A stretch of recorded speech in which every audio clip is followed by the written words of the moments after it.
Hey, my dear friends. I hope you're smiling and having an amazing day today. Today, I'm sharing the incredible story of a man who didn't just make music, he changed it forever. This story is a powerful, emotional journey through the life of one of the greatest composers in human history, Ludwig van Beethoven. It's not just about music. It's about pain, courage, and triumph. You'll read about a boy who faced loss and pressure at a young age. A man who began to lose the very sense he depended on most, his hearing, and still rose to change the world with the power of his art. This story speaks to anyone who has ever felt misunderstood, broken, rejected, or alone. But most importantly, this storytelling video will also help you improve your English and speak it with more confidence. So sit back, listen closely, and let the story of Ludwig van Beethoven inspire your heart and your voice. Let's begin. It was a dark and stormy night.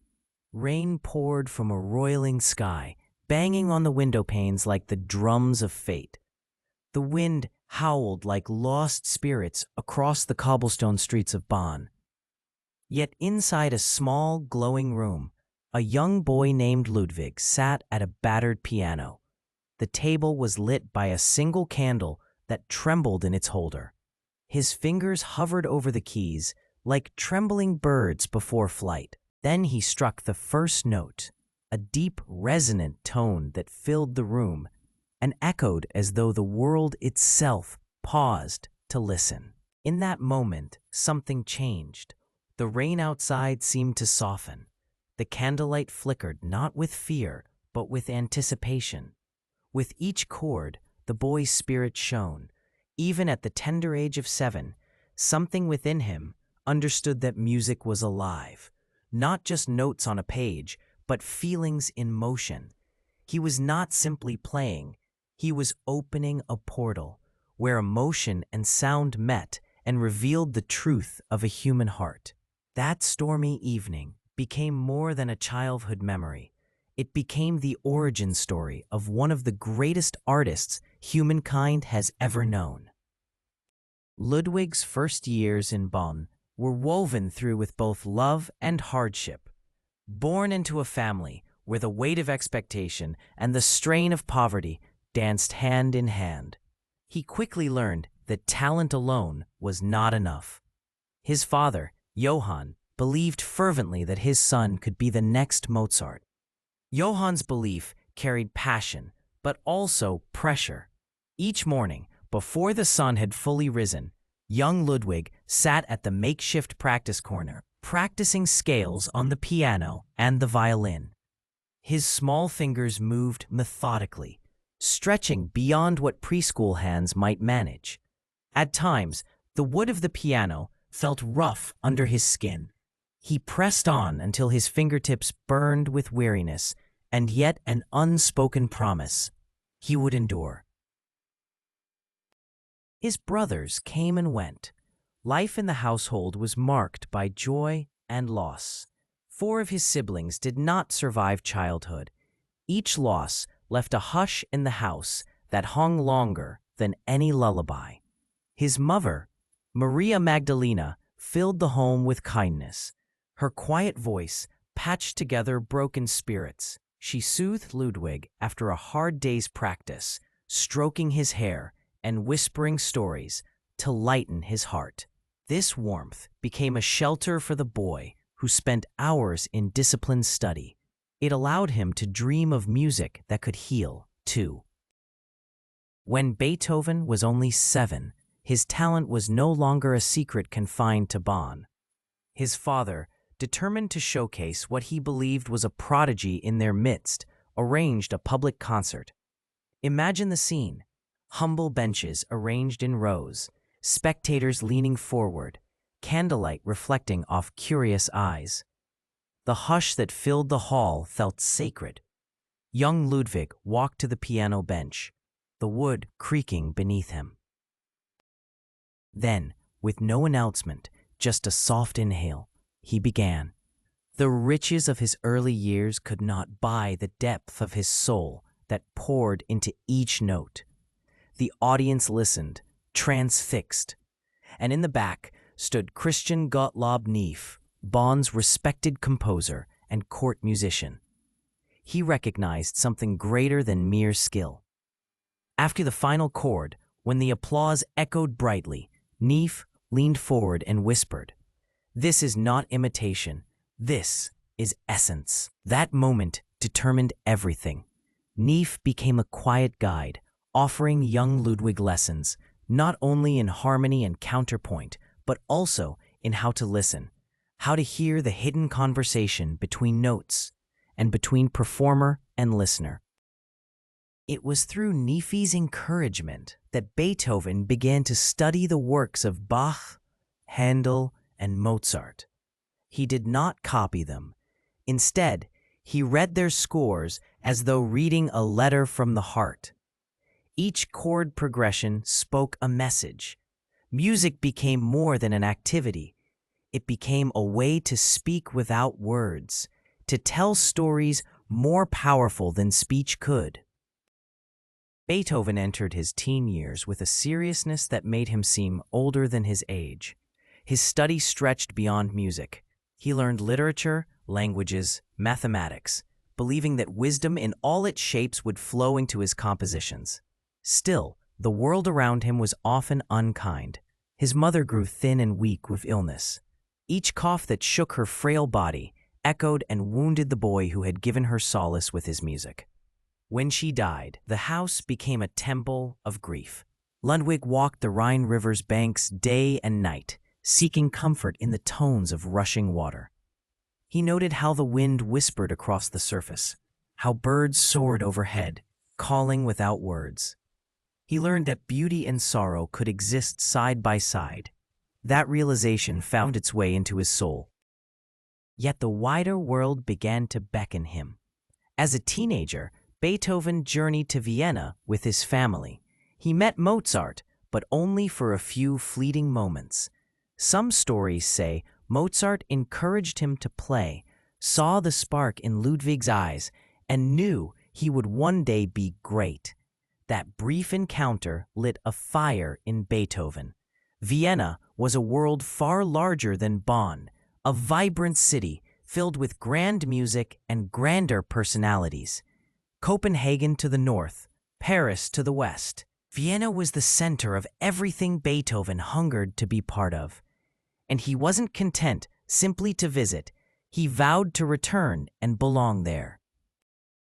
At age 22, Beethoven moved to Vienna. The city hummed with opportunity. Palaces and cafes teemed with conversations. Every corner held a melody. Every aristocrat seemed to host a concert. The air felt electric.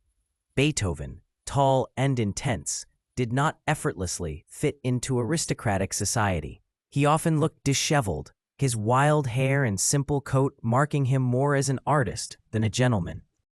He could forget to bow, forget to greet. He was sometimes blunt, even rude. Yet none of that stopped his fame from growing. People listened when he played. They watched when he wrote. He studied with masters, Haydn, Albrechtsberger, Salieri, absorbing truths about structure, composition, and expression. Day after day, he worked. His piano sonatas grew bolder and longer. His string quartets explored unpredictable sounds. His small circle of friends admired his intensity and raw talent. They called him a genius. But outside that circle, Beethoven struggled. The city valued order, refinement, and polite manners, areas where he failed. He made enemies. But when he performed, even the critics who disliked his manners could not deny his power. His music spoke a louder truth than any social misstep ever could. As Beethoven's music matured, his heart grew bold and restless. He experienced a steady stream of hard things: his passion, his ambitions, his family troubles. But instead of bending under pressure, he channeled everything into composition. Around 1800, Beethoven gave his first major concert in Vienna. The program included his first piano concerto, an explosion of fiery virtuosity and lyrical grace. It drew attention from the press and from patrons. Yet behind the applause, something darker stirred, a buzzing, high-pitched noise in his ear. Beethoven's hearing began to fail quietly. At first, he wrote it off as fatigue, but it got worse. The buzzing became constant. Then, muffled tones. Musicians around him played small cues that he could almost, but not fully, hear. Even then, Beethoven pushed onward. He wrote sonatas that transcended the everyday, showing furious contrasts of loud and soft. He wrote quartets that spoke volumes in their silences. He lived no ordinary life. He partied with the high society of Vienna and retired into deep introspection. He wrote furious letters to those he loved.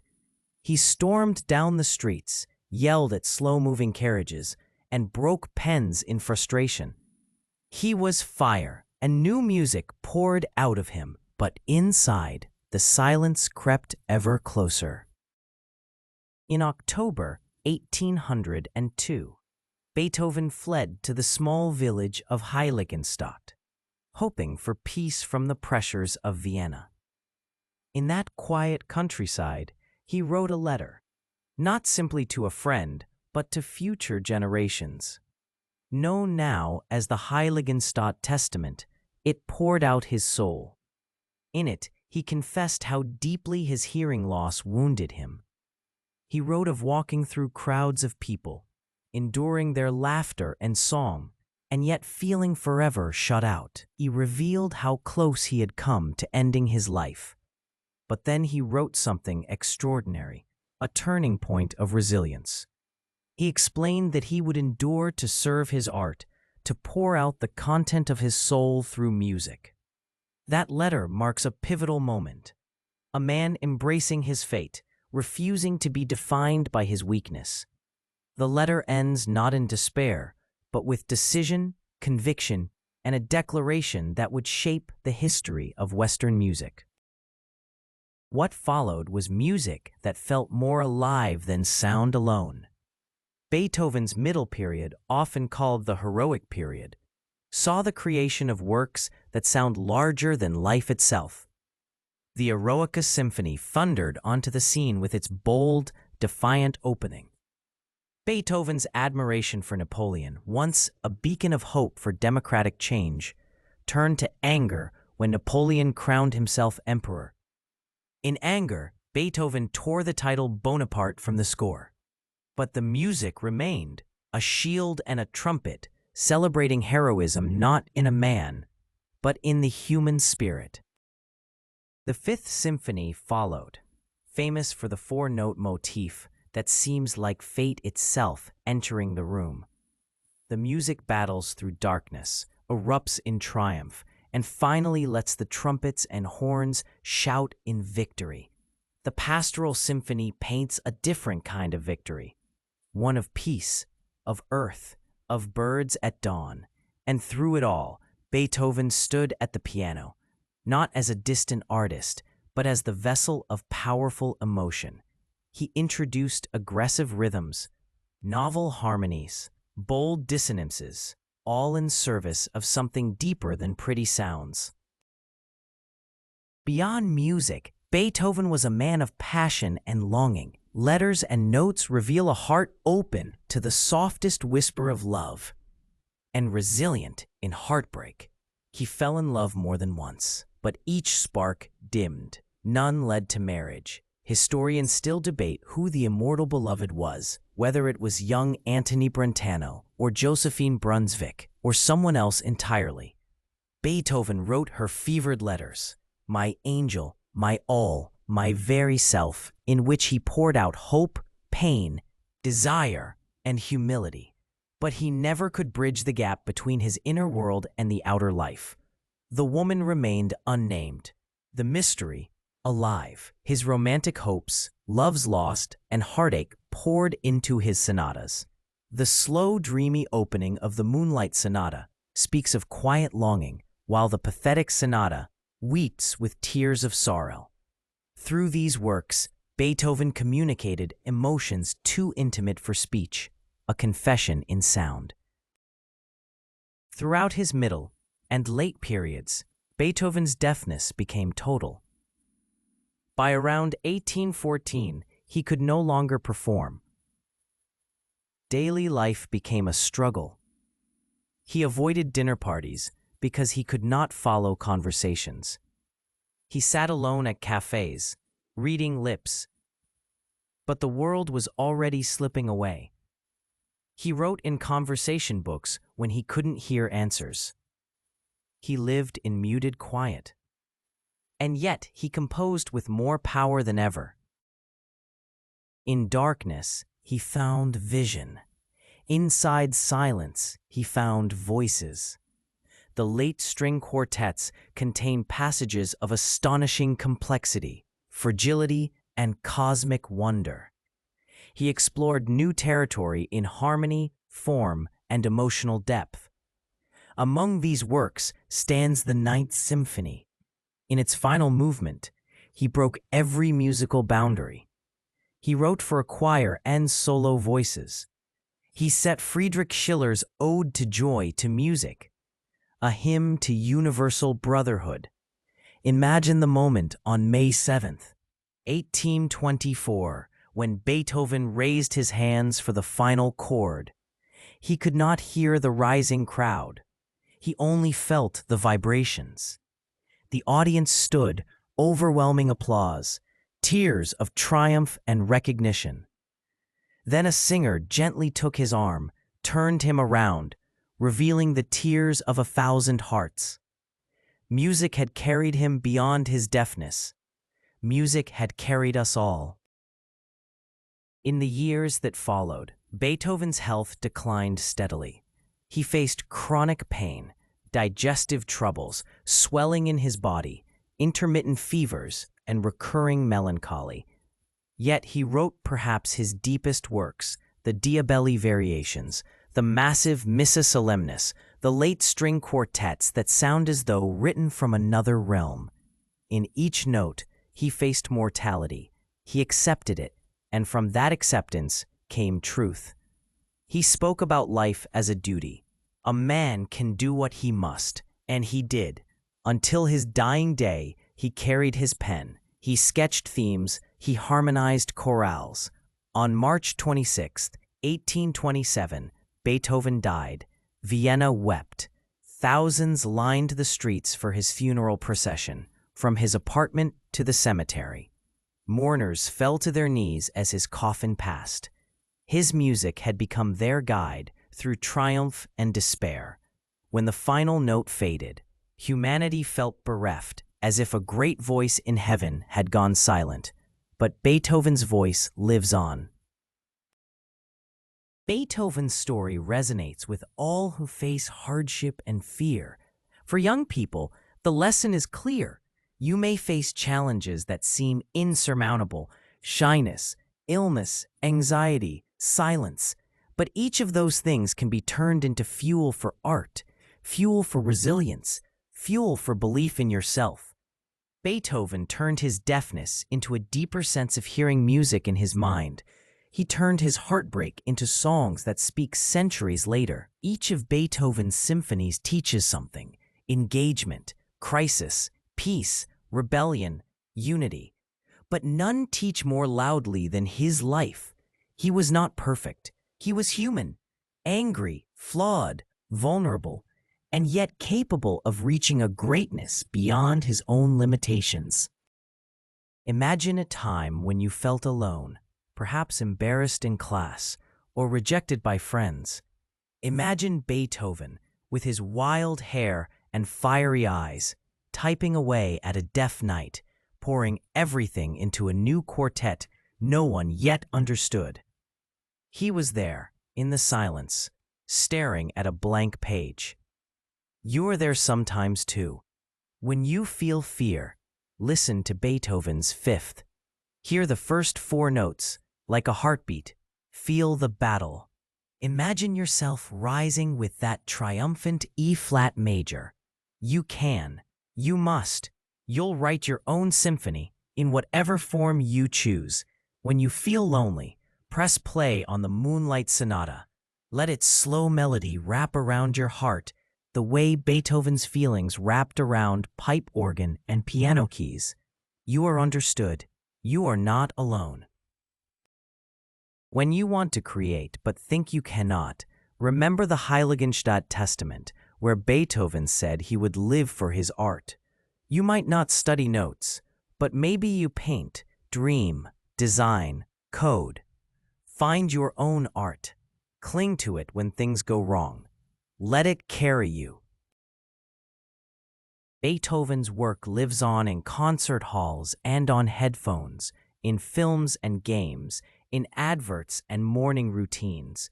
There is no place on earth that has not been touched by his music. Every festival, every youth orchestra, every student learning piano, every person scrolling online, you're connected directly to Beethoven's decision to turn silence into symphony. And yet, behind that music stands a person, one who did not give up, one who had hopes and heartbreak, one who lived, suffered, loved, lost, and composed deeply in the face of it all. As you come to the end of this story, imagine yourself at the piano, or on page 1 of your notebook, or in the center of your own creative moment. Can you feel the same electricity that touched Beethoven's Stormy Night? His life shows us that what matters is not where you start. Not your appearance, your illness, your family, or your quiet voice. What matters is that you listen to the melody inside you, that you stand up and play, that you keep going when fall, keep going when tears come, keep going when it feels hopeless. Like Beethoven, you can harness the wild energy within you, shape it into art, and watch it echo through the world. Your story is still unfolding. Let it be brave. Let it be bold. Let it be yours.